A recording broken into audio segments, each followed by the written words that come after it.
Hi, this is Tam from Ask Auntie Tam, and today's topic is the mask I wear. And in keeping with that topic, I have decided I am not decorating the space behind me, which you'll always see a little Buddha. It looks very peaceful. In fact, I've left it exactly as it is, which is pretty chaotic with a glass of half drunk soda, um, because I don't want to hide anything, and I think it's important for people to see that it's okay to show your true self to the world. Now, what we do often when we have a mental illness or an invisible illness like fibromyalgia or lupus, depression, anxiety, is we don't want people to see it. So when we're out with normal people, it's like, yes, I'm okay, thank you. I'm fine, how are you? Yeah, you know what, I'm alright. Everything's good. I'm doing well.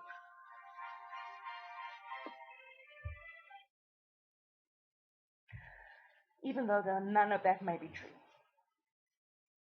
We often will walk out into the world, normal people, with we put on a face, we put on a mask, we show the world that we're okay. Why do we do this? Why is that? Why do we do this? And part of the reason I believe is the stigma attached to mental illness and to certain invisible diseases. I know people who believe that fibromyalgia and depression aren't even real.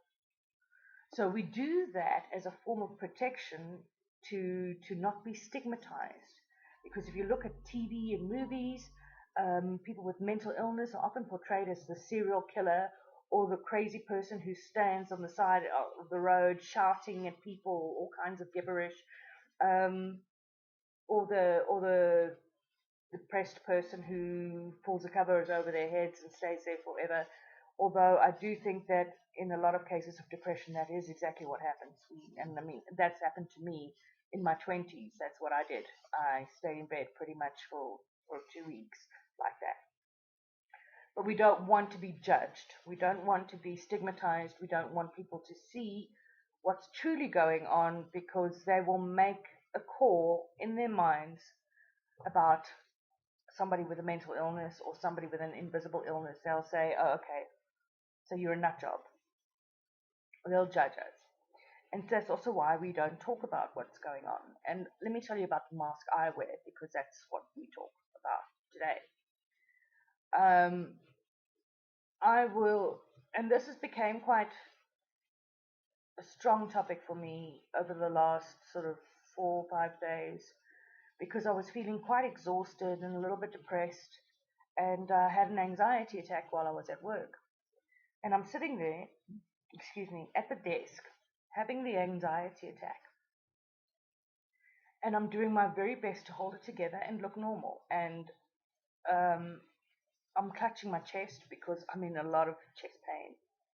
So somebody said to me, "So what's going on? What's wrong?" No, no, no, heartburn. I've got a bit of heartburn, a bit of chest pain.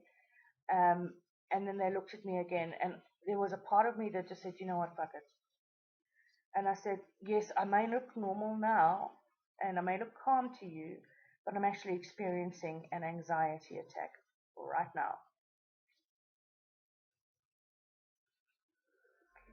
And that was kind of like weird.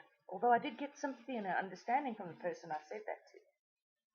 But it felt very weird to actually say that out loud to someone because I try to keep my presence looking normal and not crazy. So, it became very apparent to me how much we do that, how much I specifically do that, to be out in the world and people understand that I'm this crazy, goofy person, always optimistic. And I had a conversation with another young lady about a week ago.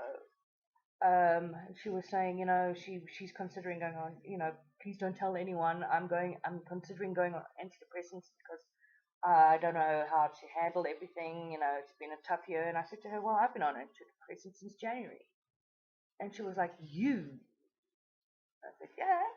She goes, but you're the most vibey, positive, bubbly person in the office. And I'm like,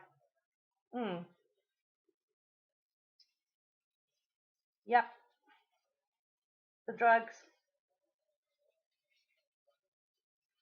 Because and it gets exhausting to put this face on. It really is. It's exhausting. It's tiring.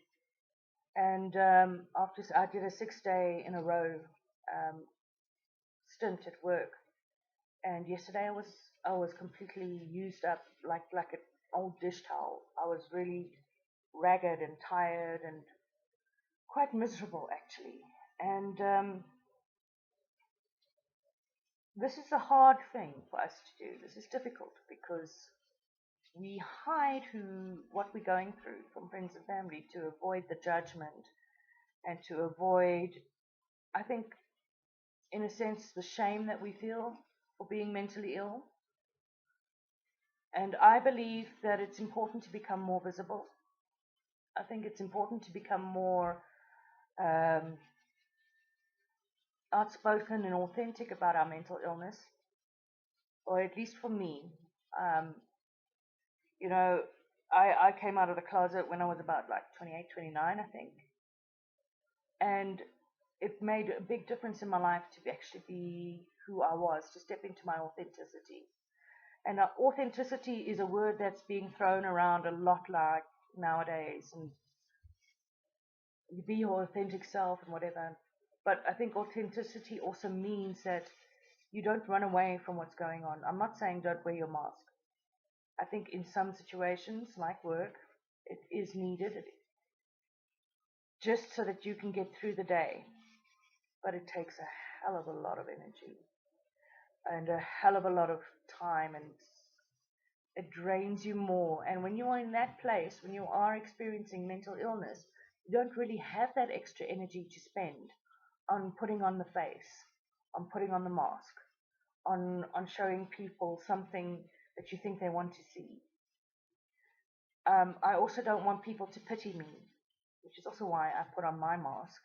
I don't want people to feel sorry for me or to say, "Oh no, that's terrible. Have you think positive thoughts? Try yoga," because that's exactly what happened with somebody else when I said, "Yeah, actually, I experienced depression," and they said, "Have you tried jogging?"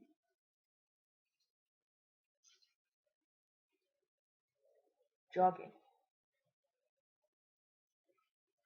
and we know, and I will do a video on the stuff that people say, and we know that people mean well when they say that, but they don't have a full understanding of what you're experiencing and how little energy you actually have to spare to do things like that. So if your mask slips, it's okay. If you don't want to wear it anymore, it's okay. Be who you are. If you want to talk about your illness openly, do that. That's one way we're going to destigmatize it. That's one way we are going to help people understand what we're experiencing. And it's always been the case that the people who are experiencing the challenge that is being judged are the ones who have to explain it to others, which is sad, but it's true. Being gay is one of those things that you kind of have to explain to others.